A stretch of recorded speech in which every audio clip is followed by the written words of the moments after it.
dahil sa kapalarang sinapit ng ina. Ginugol niya ang kanyang panahon sa pagsisimba. Mangyari, sa aking pangungulila ay wala akong nalalamang sukat pagbalingan, kundi ang Diyos. Naging masugid din siya sa pagbasa ng mga nobela at akdang pangkasaysayan. Minsay nagawa niyang linlangin ng ama na bilhan siya ng istorya universal sa pasubaling kailangan ito sa klase. Napalaya na si Doña Teodora nang magtapos si Rizal ng kursong sekundarya at bumalik sa Ateneo upang magkolehyo. Nang panahong ito'y umusbong ang talino niya sa pag-aaral. Tuwing semestre nakakapag-uwi siya ng mga premyo. Sa ilalim ng matyagang pamamatnubay ng profesor niyang si Padre Francisco de Paula Sanchez, pinatalas ni Rizal ang kanyang pagkatha sa wikang Espanyol. Nakapagsulat siya ng ilang tula at nagsalin ng dulang banyaga na itinanghal sa gabi ng kanyang pagtatapos sa kolehiyo. Nang tanggapin ni Rizal ang kanyang diplomang Bachelier en Artes at 5 medalya sa gulang na 15, sa halip na matuway, lubha siyang nalungkot. Paalam, magandang panahong di ko malilimot. Sa karimlan ng aking buhay, ikaw ang sandaling bukang liwayway na hindi na muling babati. Paalam, maliligayang oras ng aking naglahong kamusmusan. Nang bumalik si Rizal sa Calamba, umasa si Doña Lolay na tutulungan na lamang niya si Pasiano sa bukid. Ayaw na sana akong pag-aralin pa ng aking ina. Anya, sapat na ang aking nalalaman, at kapag nadagdagan pa ito'y mapupugutan ako ng ulo. Pero nang hinayang si Don Kikoy sa talino ng kanyang anak, kaya pinag-aral ito ng filosofiya sa Universidad ng Santo Tomas. Kumuha din si Rizal ng kurso sa Land Surveying o Agrimansura sa Ateneo upang mapagbigyan ng kanyang ina.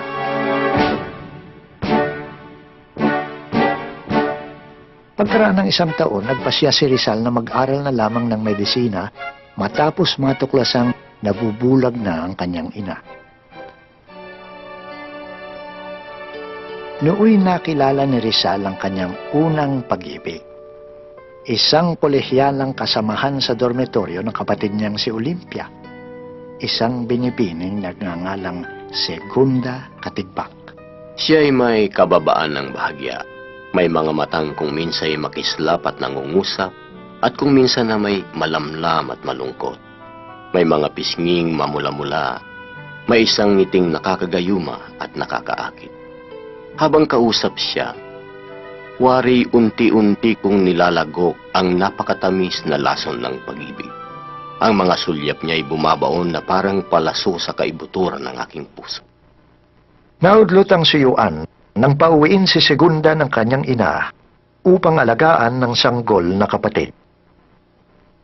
Ilang pang mga dalagita ang pinagkainteresan o naging interesado kay Rizal bago niya natuklasan ang pag-ibig sa kaanak niyang si Leonor Rivera.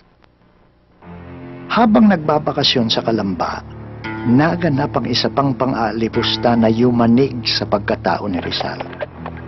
Isang gabi, habang naglalakad pa uwi, nakaligtaan niyang saluduhan ng isang tenyente ng Guardia Sibil.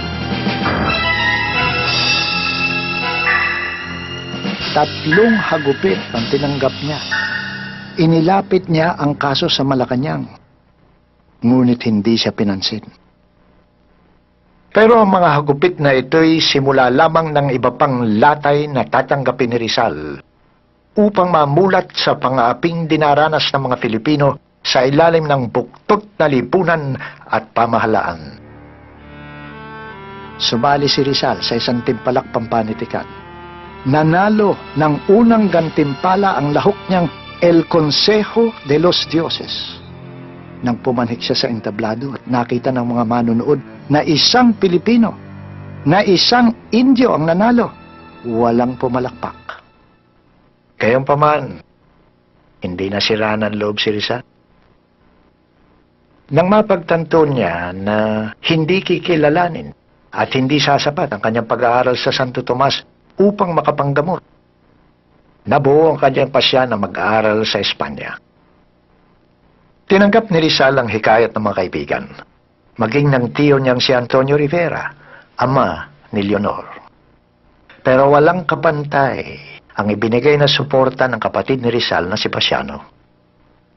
Mas sinop niyang binalak ang pag-aaral ni Rizal at ipinamana ang pangarap na laan sana sa kanya. Isang pangarap na ipinagpalit sa obligasyon ng panganay na lalaki na pangasiwaan ng kabuhayan ng pamilya.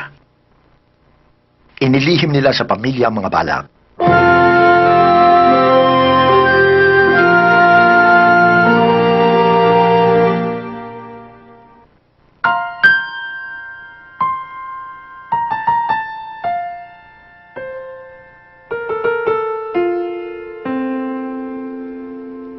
Ginising ako ni Senyor Pasiano ng alas 5 ng umaga upang maghanda para sa paglalakbay.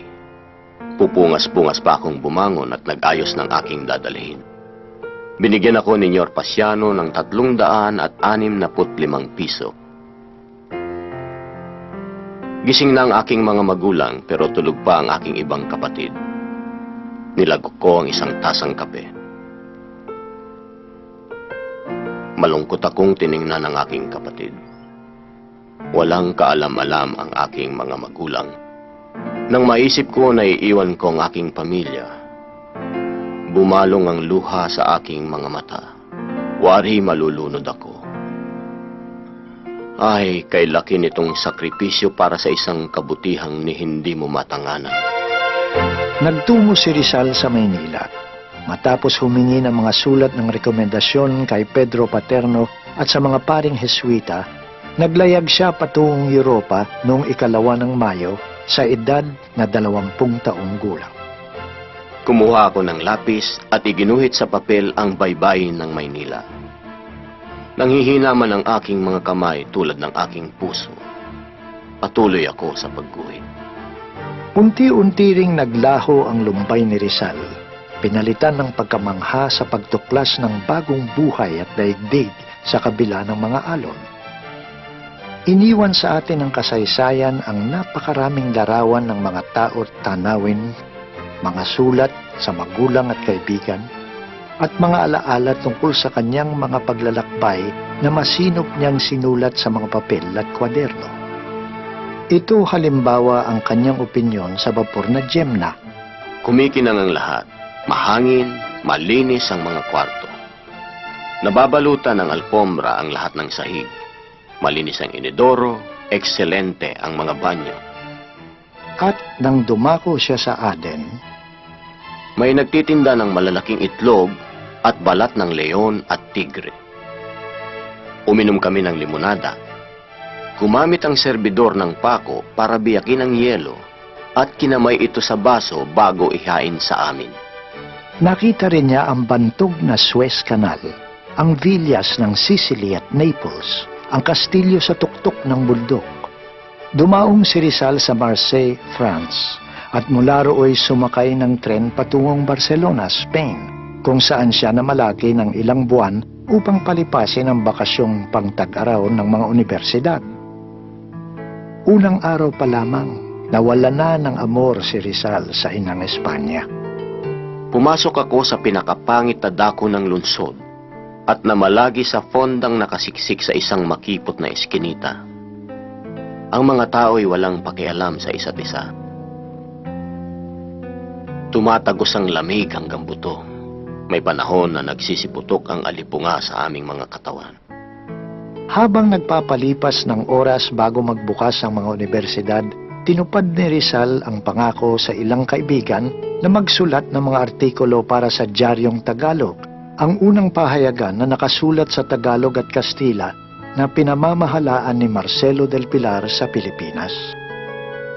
Patuloy din ang pakikipagsulatan sa kanyang pamilya at mga kaibigan.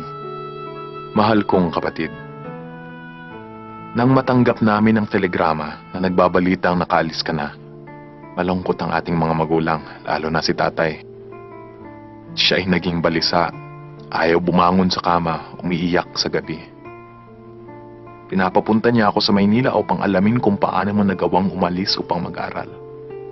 Sinabi ko sa kanya na tinustusan ito ng ilan mong kaibigan, pero nang mapansin kong balisa pa rin siya at nanganganib magkasakit, Pinagtapat ko sa kanya ang lahat sa pasubali na siya at siya lamang